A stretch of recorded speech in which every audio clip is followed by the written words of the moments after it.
Hi guys! Ito na po, ipapakita ko na kung paano ko lutuin ang aking sinabawang isda.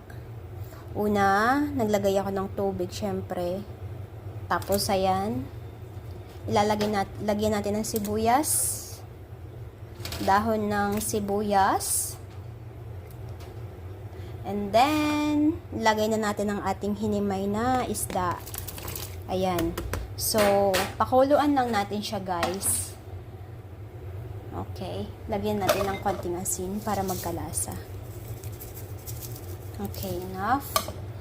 So, wait lang natin siya kumulo. Okay? So, ayan guys. Kumukulo na siya. Wow. Sabaw pa na. Tapos ngayon, ayan na. Ilalagay na natin ang mga gulay. Ayan, cabbage, may talong, tomato, carrot. Ano ba nilagay ko dyan? Ayun, zucchini.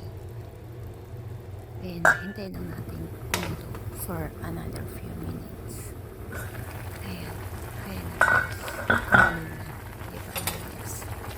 Mga 10 to 15 minutes na para hindi siya masyadong lutong or para sa akin ito pinaka-perfect na pagkaluto niya guys.